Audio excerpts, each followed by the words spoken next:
হ্যাঁ বন্ধুরা, আজকেও জবা গাছের সম্বন্ধে কিন্তু বলবো। আর যেটা যেটা আপনাদেরকে দেখালাম যে গাছের এই যে দেখুন, মরে মরে যাচ্ছে, একেবারে খারাপ হয়ে গেছে না। আবার দেখুন কিছু পাতা বেশ ছোট হয়ে গেছে, আবার কোনো গাছ ফ্রেশ হয়ে গেছে, মানে ফ্রেশ রয়েছে প্রথম থেকেই। কেন, কি কারণে, আর কিভাবেই আমরা ভালো করতে পারি, কিভাবেই বা জানতে পারি যে খুব ভালো গাছ হয়। কিন্তু আমরা যারা জবা করি, সবসময় আমরা নিজেরা যখন গাছটিকে করি তার খারাপ অবস্থা দেখে আমাদের নিজেদেরই মনটা খারাপ হয়ে যায়। দেখুন বন্ধুরা, এটা সবার ক্ষেত্রে বোঝা সম্ভব হয় না যে ঠিক কখন কোন পরিচর্যাগুলো করবেন। সেজন্য আমি আপনাকে কতগুলো এই ধরনের সহজ টিপস দিই, যেগুলো আপনাদের কিন্তু খুব ভালো কাজে লাগবে। নমস্কার বন্ধুরা, পুষ্পশ্রী নার্সারি কলাঘাট, আমি কমল। আর আজকে কিন্তু আপনাদের সঙ্গে জবা নিয়েই শেয়ার করব। যদি বুঝতে না পারেন অবশ্যই ফোন করবেন 9609456194, 9609456194। ইন্টারমিডিয়ার মধ্যে গাছ করলেও গাছ আপনারা ভালো করতে পারবেন। তার উপযুক্ত সময় জল, খাদ্য, সকল কিছুটা কিন্তু খুব ভালো রকম মেনটেন্স করতে হয়। আমরা যারা গাছ করি তাদের সকলকেই বলবো যে সিন্টার মিডিয়ার মধ্যে গাছ থাকলে গাছের মধ্যে সবসময় একটা খাদ্যের প্রয়োজন ঠিক টাইম মতো দিলে কিন্তু আপনি ভালো করতে পারবেন এবং গাছটিকে সুস্থ রাখতে পারবেন, ফুলও ভালো পাবেন। কিন্তু মাটির মধ্যে যারা গাছ করি তাদেরকে বলি যে একেবারেই আপনারা প্লেনভাবে কাজ করবেন, দেখবেন আপনাদের খুব ভালো গাছ অবশ্যই হবে। আপনারা খুব ভালো করে দেখলে বুঝতে পারবেন যে এই যে জবা গাছটি দেখছেন, এটা একটা ট্রপিক্যাল হাইব্রিড জবা। তো মাটি একেবারে খটখটে শুকনো হয়ে সাইডকার ফাটফাট এসে গেছে, দেখতে পাচ্ছেন, কিন্তু এক বিন্দু জল দেওয়া নেই, অথচ গাছটা কিন্তু বেশ ফ্রেশ আছে, তাই না? দেখুন, এই সকল হাইব্রিড জবাগুলো যদি আপনাদের বাড়িতে করেন, সে পুনে, ব্যাঙ্গালোর বা আপনি ট্রপিক্যাল যাই করেন না কেন, এদের ক্ষেত্রে বলি যে বন্ধুরা, খুব জল কম কম দিবেন। এবং এটাকে কিন্তু আপনারা যদি খুব সহজে কন্ট্রোল করতে চান, তাহলে আমি আপনাকে বলবো যে ছোট টবে দেবেন। কারণ সবসময় আমরা ছোট টবে যদি দিই, তাহলে কি হয় বলুন তো, অতিরিক্তভাবে বৃষ্টি হলেও ছোট টব তো একটু হালকা রৌদ্র বেরোলেই শুকিয়ে যাবে। কিন্তু একটা বড় টবে যখন আপনি তা পারবেন না, সময় মতো দিতে পারবেন না, তখনই কিন্তু যুদ্ধ করতে থাকে একটা গাছ, মাটি আর গাছ, এই দুটো নিয়ে তারা যুদ্ধ করতে থাকে। এইবারে এই যুদ্ধটা হতেই থাকে কোন জায়গায় বলুন তো, দেখলেই আপনারা বুঝতে পারবেন। এটা শুধু আপনার ক্ষেত্রে কেন, আমাদের ক্ষেত্রে কেন, সবার ক্ষেত্রেই এটা হয় যে এই যুদ্ধটা কিন্তু তাকেই করতে হয়। কাকে করতে হয়? গাছ, শেকড় আর মাটি, এই নিয়ে। যদি আমরা একটা ছোট্ট টবের মধ্যে দিয়ে ফেলি, তাহলে কি হয়, সেই গাছটি সহজেই সুন্দর হয়। দেখুন, সিন্ডারের মধ্যেও আমরা যখন গাছ করি, তখন কি করি, যে সিন্ডারের মধ্যেও গাছ করি, সেটা যদি সম্পূর্ণ গুটিটাকে ঝেড়ে করতে পারি, তাহলে গাছ কিন্তু খুব সুন্দর হবে। আবার আমরা যদি উম, দেখুন, দেখালে বুঝতে পারবেন, এই যে গাছটা আপনি দেখছেন না, এখানে একটা গুটি দেওয়া আছে, দেখতে পাচ্ছেন? এই যে গুটি, অর্থাৎ এই যে জবার গুটিটা, এটা কিনে নিয়ে যাওয়া গাছের যে গুটিটা, অর্থাৎ প্লাস্টিকের পর যখন আপনারা ওই প্লাস্টিকটা খুলে গাছটি রোপণ করছেন, এই গুটিটা, হ্যাঁ, আর এই গুটিটাকে কিন্তু ভেঙে দেওয়া হয় না। তাহলে এই টবটা 4 ইঞ্চি টব, হ্যাঁ, 4-5 ইঞ্চি টব। তো 5 ইঞ্চি টবের মধ্যে যখন ওই মাটি সহ দেওয়া হচ্ছে, তাহলে এর যতটা মাটি আছে ততটুকুই কিন্তু সিন্ডার প্রয়োজন হয়েছে। দেখুন, এটা কিন্তু সম্পূর্ণ সিন্ডারে নয়। দেখুন, তাহলে গাছটা কিন্তু খুব সুন্দর গড়ে ওঠে মাটিতে। সেই জন্য আমরা, দেখুন, মাটির মধ্যে গাছটি রয়েছে, তাহলে গাছের বেঁচে থাকা, ভালো থাকা সবটাই কিন্তু নির্ভর করছে এই মাটির ওপরটা। তো আমরা যদি এরকম কম মাটির মধ্যে করি, মানে ছোট্ট টবের মধ্যে করি, তাহলে আপনাকে বলবো এই গুটি সহ কিন্তু আপনি বসাবেন। আবার দেখা গেছে বৃহৎ আকারের আপনার একটি বড় টব, অর্থাৎ 10 ইঞ্চি টবের মতো সিন্নারে গাছ করেছেন, সেক্ষেত্রে কিন্তু এই গুটিটাতে জল কন্ট্রোলের বিষয়টা থাকে। অর্থাৎ আপনারা যখন গাছটি করবেন, এই যে গুটিটা রয়েছে, এই গুটিটাকে আপনারা যদি সম্পূর্ণ রাখেন আর কি, মানে একটু কণা কমান জবা গাছের ক্ষেত্রে এই গুটিটা, কারণ আমি আপনাদেরকে বলেছি যে যখন কোনো গাছ আপনারা করবেন, যেটা থাকবে তার বিপরীতটা আপনি করা যাবে না। অর্থাৎ এই সিন্ডারের গাছের সঙ্গে সিন্ডার থাকতে হবে। অর্থাৎ আপনি যদি কোকোপিট যুক্ত গাছ নিয়ে গিয়ে মাটির মধ্যে বসান, তাহলে কোকোপিট ঝেড়ে ফেলতে হবে। সিন্ডারে বসাতে গিয়ে যদি আপনি মাটিটা রেখে ফেলেন, তাহলে আপনার বিপদ। কিন্তু এই ক্ষেত্রে এটা দেওয়া হয়েছে কেন?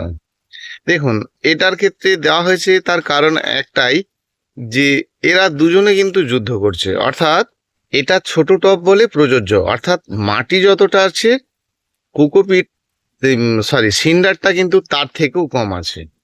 আমরা যদি এর থেকে বেশি সিন্ডারের সঙ্গে এই মাটিটা দিই, তাহলে মাটির ভাগ কিন্তু যখনই কমে যাচ্ছে, সিন্ডারের ক্ষমতা কিন্তু অনেক বেশি হয়ে যাচ্ছে। তো আমরা যারা সিন্ডারে গাছ করব, তাদের ক্ষেত্রে বলবো যে একেবারে এই গুটিটা প্রথমত একটু কমিয়ে দেওয়া, তাহলে কিন্তু আপনার গাছটি ফ্রেশ হওয়া আমরা এবারে নিশ্চয়ই বুঝতে পারছি। কারণ সিন্ডারের মধ্যে সেভাবে কিন্তু কোণার্ত নেই, যেমন বালি বা অন্যান্যদের ক্ষেত্রে কোণার্ত আছে এই ফাঁক ফাঁক অংশে। এই কোণার্ত না থাকার ফলে কি হয়, গাছটি কিন্তু হঠাৎ হঠাৎ ঝিমিয়ে গিয়ে খারাপের দিকে পৌঁছে যায়। তাহলে আমরা যারা সিন্ডারে গাছ করি, তাদের ক্ষেত্রে বলবো যে সিন্ডারে যদি ধরুন আপনি 10 ইঞ্চি টবের মতো সিন্ডারে করতে চাচ্ছেন, সেক্ষেত্রে একটু করে কমিয়ে দিতে হবে। তা নইলে কি হবে, মাটিতে জলের পরিমাণ বেশি দাঁড়াবে, আর দাঁড়ালেই কিন্তু জবা গাছের একের পর এক ক্ষতি হতে থাকবে। আর আমরা যারা ছোট টবে দেব, সেক্ষেত্রে কিন্তু এই গুটি কমাবো না, এবং এই ক্ষেত্রে খুব জল কম দিতে হবে। দেখতে পাচ্ছেন একেবারে ঝুড়ো ঝুড়ো ঝুরঝুরে হয়ে রয়েছে, কারণ এটা যদি দেখা যায় তাহলে এই গাছটা কিন্তু মাটিতেই রয়েছে। সাইডে এটাকে সিন্ডারটা যদি খুলে ফেলা যায়, তাহলে মাটির থেকেও পরিমাণে কিন্তু সিন্ডার কম আছে। সেজন্য মাটির ওপরে এটা কিন্তু এই সিন্ডার করতে পারছে না। যখন আমরা বেশি পরিমাণে সিন্ডার দিয়ে একটা টবে ভরে ফেলবো, আর সেক্ষেত্রে এই মাটিটা দেব, মানে মাটিকে না কমাবো, তাহলে কিন্তু মাটিতে ওভার পরিমাণে জল ধরতে থাকবে। সেক্ষেত্রে আমাদেরকে জল কন্ট্রোলটা ঠিক রাখতে হবে। সব সময় খেয়াল রাখতে হবে যে এই গাছের গুটিটা ভেজা আছে কিনা। আর এই গাছের গুটিটা যদি ভেজা থাকে, তাহলে কিন্তু আপনাকে জানতে হবে যে সিন্ডার যতই ড্রাই হয়ে যাক, শুকনো হয়ে যাক, জলটা না দেওয়া। যদি আপনি সিন্ডারের পরিমাণ মতো জল দিতে থাকেন, তখনই কিন্তু এই গুটিতে ওভার পরিমাণে জল হতে থাকে, আর সেক্ষেত্রে কিন্তু গাছের ধীরে ধীরে ড্যামেজ রূপটা দেখা যায়। ঠিক এই রকম দেখুন, এটার ক্ষেত্রে দেখলেন শুকনো শুকনো হয়ে রয়েছে, আর এটার ক্ষেত্রে দেখুন একটু স্যাঁতস্যাঁতে ভেজা ভেজা রয়েছে। দেখুন, এই যে ভেজা ভেজা রয়েছে, অতিরিক্ত ভেজা ভেজা থাকার ফলে কি হচ্ছে, এই গাছ কিন্তু ধীরে ধীরে একটা একটা পাতা পড়তে থাকছে। তাহলে এই সিন্ডারের বিষয়ে আমরা যখন কোনো গাছ করব, তখন কিন্তু ভেবে চিন্তে করব। আর পরিমাণে যখনই সিন্ডারে ওভার ওভার জল দিতে থাকবেন, তখন এই গাছের অবস্থাটা কিন্তু এইরকমই হতে থাকবে। আবার ধীরে ধীরে সেটাকে জল একেবারে দেখুন ড্রাই যত রাখতে পারবেন, এবং এরকম সেটি জায়গার মধ্যে রাখতে পারবেন, তবেই কিন্তু ভালো থাকবে। অর্থাৎ আপনাদেরকে সিন্ডারে করুন বা মাটিতেই করুন, হাইব্রিড জবা মানে একটু ভেবে চিন্তে করতে হবে। দেখতে পাচ্ছেন সিন্ডারে পরিমাণ মতো জল পাওয়ার ফলে গাছের কি অবস্থা হচ্ছে। অর্থাৎ সিন্ডার মিডিয়া দিয়ে গাছ করতে গেলে আপনাদেরকে জলের বিষয়টা ভাবতে হবে। যেমন ইচ্ছা খুশি মতো জল দেওয়া যায়, যদি গুটিটা একটু ছোট হয়। অর্থাৎ এর যে গাছের গুটিটা রয়েছে, দেখেছেন এগুলো কিন্তু মারাই গেছে। তো এই যে দেখতে পাচ্ছেন একটু বেশি জল কমে এই যে গাছের একটার পর একটা, এই দেখুন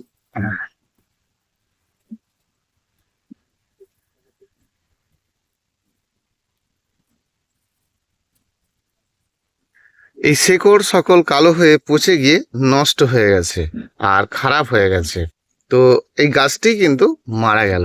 তার কারণ একটাই যে আমরা এই যে মাটিটা ছিল, গাছটা কিন্তু মাটির মধ্যেই আছে।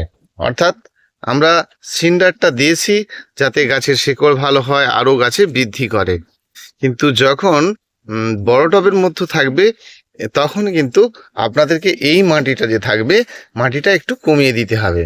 মূল কথা এটাই, তাহলে কিন্তু আপনি সিন্ডারে ভালো গাছ করতে পারবেন।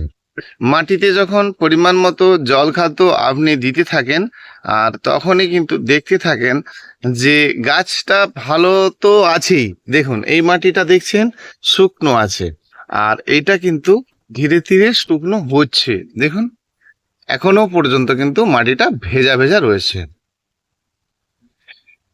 এটা খুব ভাবনা চিন্তা করে যারা জবা করতে হয় খুব ভাবতে হয়। শুধুই এমনি জল দিলাম হুড়মুড়িয়ে তাহলে কিন্তু হবে না। এই যে দেওয়া রয়েছে, সেক্ষেত্রে কি হচ্ছে, পরিমাণ মতো এই জল যতক্ষণ না কম হচ্ছে ততক্ষণ কিন্তু এর ক্ষতি হচ্ছে। দেখুন গাছটি ভালো আছে কিন্তু হঠাৎই ডগ থেকে কালো হয়ে যাচ্ছে। দেখতে পাচ্ছেন কালো হয়ে ওই জায়গা থেকে পচন শুরু হয়ে যাচ্ছে। আর তাহলে আমাদেরকে সবসময় মাটিতে করলে ছোট টবের মধ্যে করতে হবে, সিন্ডারে করলে আমরা বড় টবে করতে পারি, আবার ছোট টবে করতে পারি। ছোট টবের ক্ষেত্রে করলে যে গুটিটা সহ মানে প্লাস্টিক সহ নিয়ে যাবেন সেই মাটিটা থাকতে হবে, আর বড়তে দিলে আপনাদেরকে সাইড থেকে ওই গুটিটার মাটি কমাতে হবে। অর্থাৎ এই গুটির সাইডকার কিছু কমিয়ে গাছটি রোপণ করতে হবে যদি বড়তে দেন। ছোটতে হলে তা প্রয়োজন হয় না। এটির ক্ষেত্রে হলে আপনাদেরকে যেটা করতে হবে, প্রথম অবস্থায় বড় টবে নয়, বড় টবে দিলে জল কন্ট্রোল ঠিক রাখতে হবে। আর যেটারই জল কন্ট্রোল ঠিক না হবে, দেখতে পাচ্ছেন গাছের পাতা ফিকা ফিকা ভাব, হলদেটে ভাব, কুঁড়ি ঝরে যাওয়া, গাছের বৃদ্ধি একদম অফ হয়ে যাওয়া, মাটির মধ্যে সবুজ সবুজ ভাব, নানান কিছু সমস্যা আপনাদের ফিরে আসে। এবং ডগা থেকে পচে যাওয়া, ডগার কাণ্ডর অর্ধেক থেকে পচে যাওয়া, এই সমস্যাগুলো কিন্তু থাকেই। ছোট্ট টবের মধ্যেও বড় গাছ, মানে ছোট্ট প্লাস্টিকের মধ্যেও বড় গাছ, অর্থাৎ সবসময় এই মাটিটা ড্রাই। আর ড্রাই থাকা মানেই গাছটি ভালো থাকা। আর যখনই সেটা কিন্তু ড্রাই থাকতে না পারবে, একটা একটা করে ক্ষতি হতে থাকবে। আর সেই জন্য আমরা যারা মাটিতে গাছ করব কখনোই বড় টবে নয়। যখনই ওই প্লাস্টিকে অতিরিক্ত চাপা চাপা থাকবে বা সাইডের এই প্লাস্টিকের মধ্যে রৌদ্র না পাবে, ঘনত্বে থাকবে, তখনই এই মাটির মধ্যে সবুজ সবুজ স্পট ধারণ করবে। আর তখনই কিন্তু পোকা নেই, কিন্তু পাতা কুঠিয়ে দেখতে পাবো। অর্থাৎ জল কন্ট্রোল ঠিক না হলে পাতার মধ্যে ফ্রেশনেসটা একদমই আসবে না। যত রকমই ওষুধ দেন না কেন, পাতার যে ফ্রেশ সেটা কিন্তু করা কখনোই সম্ভব হয় না। একটু বেশি বৃষ্টির জল পেয়ে যাওয়া, একটু বেশি বেশি পরিমাণে জল দেওয়া, এটা তো হয়। সব সময় তো আর গাছের এতটা ধ্যান দেওয়া যায় না, হয়েই থাকে। আর সেজন্য বলবো বন্ধুরা, যারা মাটির মধ্যে করবেন অবশ্যই ছোট টবে দেবেন। তাহলে কি হবে, এই জল দিলেন আবার শুকনো হলো, এই জল দিলেন আবার শুকনো হলো, তাহলে কিন্তু আপনার গাছের যে শেকড় পচনের বিষয়টা থাকছে, যে গাছের শেকড় পচে গিয়ে গাছের যা বৃদ্ধি বন্ধ হয়ে গেছে, কোনোভাবেই তাকে ঠিক করা যাচ্ছে না, সেই সমস্যাটা কিন্তু আপনাদের থাকবে না। এবং পাতার মতো যে ফ্রেশ সেটা কিন্তু থাকবে। অর্থাৎ গাছ বড় বড় কিন্তু তার মাটি ছোট। দেখুন গাছ বড় বড়, মাটি ছোট, অর্থাৎ ছোট্ট একটা পলিথিনের মধ্যে গাছটি কত সুন্দর হয়েছে এবং মাটিটাও শুকনো রয়েছে। আর তাতে কিন্তু গাছ জল চাইবে তো আপনি জল দেবেন। আপনার গাছ তরতাজা শৌখিন সুন্দর আছে, অথচ আপনি দিনের পর দিন পরিমাণ মতো তাকে জল দিয়ে যাচ্ছেন। আর তাতে কি হচ্ছে, গাছের যে সমস্যা আপনি কিন্তু ঘুরে ফিরে পাচ্ছেন। নিশ্চয়ই দেখলে বুঝতে পারবেন কোথায় চারটে পাতা হলুদ হয়ে যাচ্ছে, এটাকে নিয়ে এত ভাববেন না। এটাই কিন্তু গাছের বড় উপকার। আর এটা বলেই শেষ করব বন্ধুরা, ভিডিও বড় হয়ে যাচ্ছে। দেখুন মাটি একদম ড্রাই হয়ে যাচ্ছে, একদম শুকনো হয়ে যাচ্ছে, আর গাছ কিন্তু একদম ফ্রেশ হয়ে যাবে। কারণ যখনই মাটিতে জল কম থাকবে, মাটি ফ্রেশ হতে না পারবে, তখনই কিন্তু আপনাকে শুকনো করতে হবে। আর যত মাটি ড্রাই হতে থাকবে নিচকার কিছু পাতা কিন্তু হলুদ হয়ে যাবে। এটাকে নিয়ে ভয় পাওয়ার কিছু নেই, কিন্তু দেখবেন গাছটা ধীরে ধীরে আপনার আবার নতুন ডগার জন্ম নেবে এবং শেকড় কিন্তু ফার্স্ট ফার্স্ট জন্ম নেবে। আপনাদের গাছের ক্ষেত্রে বলবো, যে সকল গাছগুলো ড্যাম্প হয়ে রয়েছে 100 গ্রাম চুন 10 লিটার জল গুলে সেই জলটা একটাবার দেবেন। হ্যাঁ, আর সেই জলটা দিলে আপনাদের গাছের নিচকার পাতা কিছু কিন্তু হলুদ হয়ে পড়ে যাবে। তারপরে গাছটি ফ্রেশ হয়ে যাবে। যেমন খাদ্য আপনারা দিতে চান বা যেমন ধরনের খাদ্যগুলো দেন, এমন তালিকা আমার অনেক ভিডিও রয়েছে, একটু দেখে নিতে পারবেন। মাটিতে গাছ রোপণ করলে, অর্থাৎ মাটির টবে বা প্লাস্টিকে রোপণ করলে 30% বালি মেখেই করবেন। অন্যথায় অনেক কিছু দেওয়ার দরকার পড়বে না, তাতে আপনার গাছটি খুব ভালো হবে। 20 ভাগ বালি আর 70 ভাগ মাটি মেখে আপনি জবা গাছ রোপণ করবেন। অনায়াসেই সকল জাতের জবা গাছকে খুব ভালো করবেন এবং ছোট টবে দেবেন। ওষুধ হিসাবে তো আপনারা দেন কাকা, সোনাটা, এই ধরনের ওষুধ দেবেন, সেগুলো কম বেশি আমরা সকল বন্ধুরাই জানি।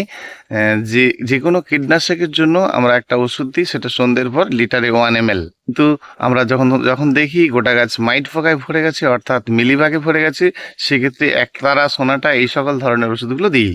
সবই কিন্তু লিটার 1 ml। তো আপনার স্যাঁতস্যাঁতে ছাওয়াযুক্ত জায়গায় গাছ থাকলে সেক্ষেত্রে সাদামাছির জন্মটা বেশি হয়। সেক্ষেত্রে পেগাসাস নামে আমরা ওষুধটা ব্যবহার করি। আপনারা আপনাদের মতো ওই একই টেকনিকের ওষুধ অন্যান্য কোম্পানির নিয়ে কিন্তু সেটা দেবেন। এবং যখন পেগাসাস নামে আমরা ওষুধটা দিই, সেটা কিন্তু লিটারে 2 গ্রাম করে দিই এবং দিনের আলোতে দিই, আর ভালো কাজ হয়।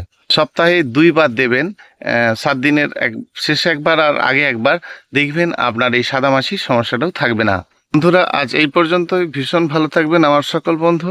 আর চ্যানেলে নতুন বন্ধু হয়ে থাকলে সাবস্ক্রাইব করে নেবেন, একটা লাইক করবেন, কমেন্ট করবেন। বন্ধুরা ভীষণ ভালো থাকবেন। আবার আসছি আগামীকাল আরও একটি ভিডিও নিয়ে। সকল যোগাপ্রেমী বন্ধু রয়েছে, সকলের মতো শেয়ার করবেন। ভীষণ ভালো থাকবেন বন্ধুরা। আসছি আগামীকাল।